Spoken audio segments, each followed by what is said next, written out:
እና ተረጋግሽ አልኩሽ። ትንሽ መረጋጋት አለ። ትንሽ ግራ የተጋባ ስሜት ውስጥ ገብቻለሁ እና በቃ መኪና ትጠብቃለህ እንዴ? አብረሽ ቆይ እንዴ ልንገርህ፣ በእግዚአብሔር ገና ከሁሉ ትርቀኝ ነው እኛ መሄድ ካለብን እኛ እኔ እኮ ምንም ነገር እኮ ትላንትና የተፈጠረውን ነገር አይታቸዋል። ሄርሜላ እንደዚህ ያለችው ጥሏት እንዳይሄድ ነው። ልጁ ደግሞ የአብርሃም አይደለም። ልዑሉ ደግሞ ከሄርሜላ ወንድም ወይም እህት ሊኖረው አይችልም እያላችሁ የምታሽቃብጡ አንዳንድ እህቶች አላችሁ። ምን ሆናችኋል? እውነቱን ንግግሩን መልሱን ከነሱ እንጠብቅኛ ማለት ነው። ሰላም ጤና ይስጥልኝ። ሰላምና ፍቅር አብዝቼ ለእናንተ ለቤተሰቦቼ ተመኘሁላችሁ። እንዴት ናችሁ? ደህና ናቸው ወይ? እንዴት አደራችሁ? ምሽቱ እንደዚህ ሆኖ አድሯል። ምሽቱ በሄርሜላ በማርገዟ እጅግ በጣም የተረበሹ ሰዎች አሉ። በጣም ደስ ያላቸውም ሰዎች አሉ። በመምጣቷ ደግሞ እጅግ በጣም ደስ ብሏል።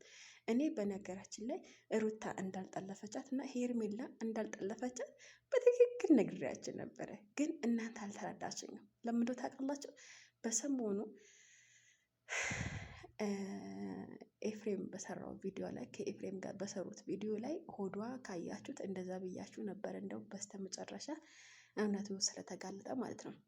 እና አንዳንድ ቲክታከሮች እና አንዳንድ ዩቲዩበሮች ምን እንደምትለው አላውቅም፣ ግን የራሳችን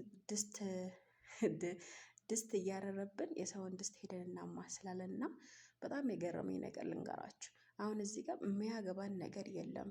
እኛ ከነሱ መልስ ነው እንጂ ምላሽ ነው እንጂ የምንጠብቀው እኛ እንደዚህ ተፈጠረ እንደዚህ ሆኑ ጥሏት ሄደ ምናምን የምንልበት ጊዜም አይደለም። ጥሏትም አልሄደም። አንደኛ እስቲ ቆይ ልምጣላችሁ። አሁን እዚህ ጋር እሱ ምንድን ነው ያለው? ከነገረችው በኋላ በጣም ተደናግጠዋል፣ በጣም ተረብሿል። ከዛ በኋላ እስኪ ትንሽ ተረጋግቼ ማሰብ እፈልጋለሁ ነው ያለው። ትንሽ ተረጋግቼ ማሰብ እፈልጋለሁ ስላለ አንደኛ ከቤተሰቦቹ ጋር ጣልታዋለች፣ ከጓደኞቿ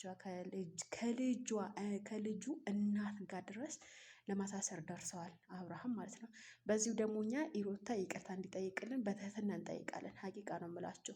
እኔ ሩታን አብርሽ ይቅርታ ሊጠይቅ ይገባል። ወንድሞቹ ዳኒ፣ ኤፍሬም ሁሉም ይቅርታ ሄዶ ሊጠይቅ ይገባል። ምክንያቱም ባላደረጉ ነገሮች ሚዲያ ላይ ሰው ሁሉ እየወቀሳቸው ነበሩ። ከኔ ከምትስማሙ ከሆነ ኮሜንት ስር እንስማማለን ብላችሁ ጥሩ ሀሳብ ነው ያነሳሽው ብላችሁ ኮሜንት ስር አስቀምጡልኝ። እኔ መጀመሪያም ኤፍሬም አያገባውም ብያችሁ ነበረ። ሩታም እዚህ ውስጥ የለችበትም። ሄርሜላ የጠፋችበት የራሷ ምክንያት አለው ብዬ ደጋግሜ ተናግሬ ነበረ ማለት ነው። እናንተ ግን ልትሰሙኝ ፈቃደኛ አይደላችሁም። ያው ትንሽ ዩቲዩበርም እስከሆንኩ ድረስ የእነሱም ቀረቤታ ስለሌለኝ ነው መሰለኝ አካብዳችሁብኝ። ሩታ ናት ብላችሁ ነበር። ሩታ እዚህ ውስጥ የሚያገባት ነገር የለም። ሄርሜላ በራሷ ምክንያት ጠፋች እንጂ ሄርሜላ ያገደችው ራሷ ናት ብዬ ነበረ።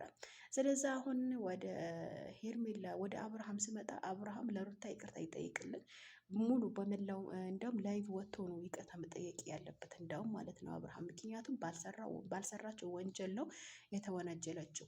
እስካሁንም እየተወነጀለች ያለችው እንደውም በእሷ ምክንያት በልጇ በዚህ መሀል ስላነሳች ብዙ ሰው እየወቀሳት ነው። ገብታችሁ አይደለ? ስለዚህ እሷ የእሱን ይቅርታ መጠየቅ አለበት።